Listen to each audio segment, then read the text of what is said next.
Self-care is something you practice regularly because you love you. It isn't just about feeling good, it's about getting good.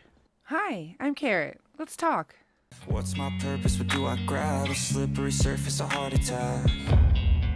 And sometimes you just gotta believe there's something that'll give you relief. There's something that'll have what you need, what you need. Today, I want to talk about self-care.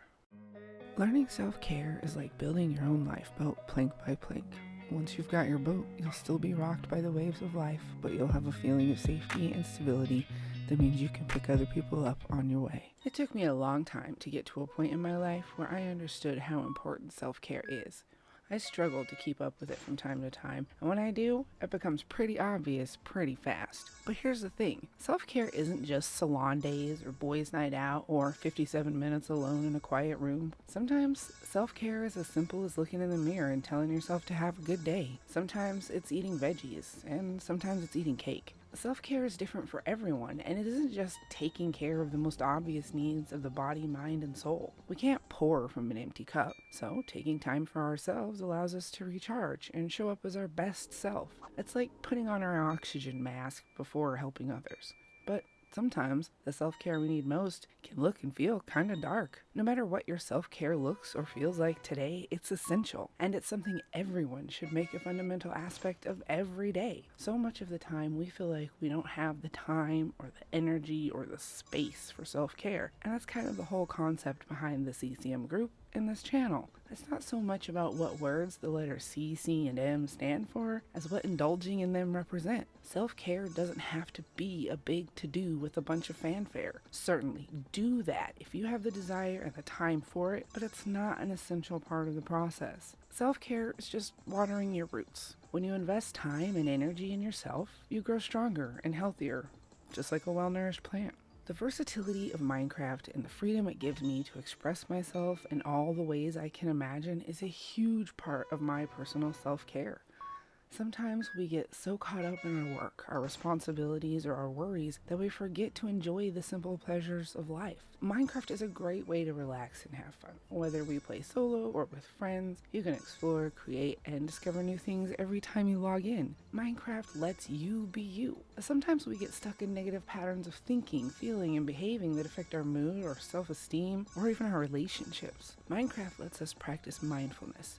It keeps us focused on the present moment and encourages us to appreciate the beauty of the Minecraft world. Sometimes we get bored or complacent with our routine, and we just need to spice things up a bit. Minecraft lets us do that. It gives us a way to challenge ourselves. With endless possibilities for learning and creativity using elements of coding, design, and engineering, it challenges us to think critically, solve problems, and learn from our mistakes. So when I say Minecraft is vital to my self-care, you can be sure it's true. But self-care is something that has to be a part of your routine, as essential as that first daily trip to the bathroom. But the real key to consistent self-care goes deeper than just realizing its importance. It links into our self-worth and where we seek our validation. I'm a big talker about self-validation, but I'll be the first to admit that I am 100% guilty of seeking it outside myself. Sometimes it's only after I've sought external validation and found it lacking that I remember to turn the search inward. And self-validation is probably one of the most important things we can do when practicing self-care.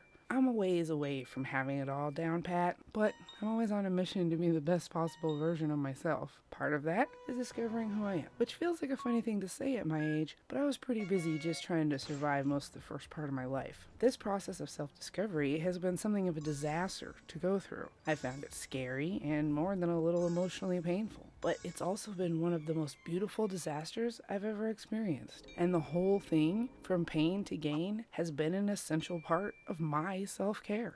Self-care is about finding balance in your life. It's about being mindful of your thoughts and feelings. And it's about challenging yourself and learning new things. We often hear about more superficial things when we talk about self-care. Things like bubble baths, going for a jog, eating healthy, or buying yourself a much-deserved treat. And I do not want to discount the validity of these things. I'm all for finding your joy and indulging it.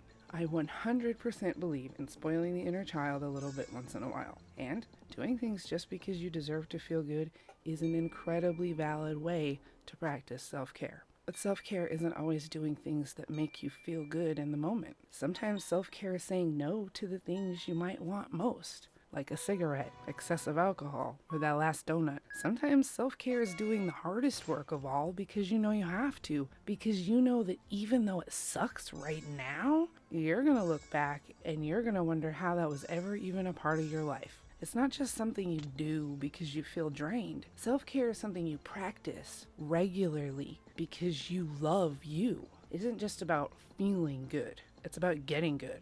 And getting good at self care is important for everyone. It keeps the glass topped up and makes the struggles of everything outside the self far less impactful. You might start out in a little dinghy, but once you've got some practice under your belt, you'll be the captain of an unsinkable ship. When you consistently practice self care, you end up with so much more you to share with the people you care about. Taking care of ourselves not only benefits us, but also those around us. When we prioritize our well being, we become better friends, partners, and family members.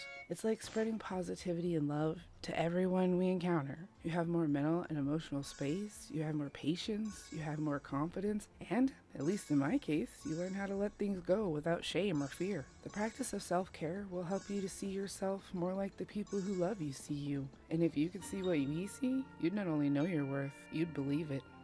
Thanks for hearing me out. We'll talk again soon. Stay awesome. And as always, play nice in the sandbox. Sometimes you just gotta believe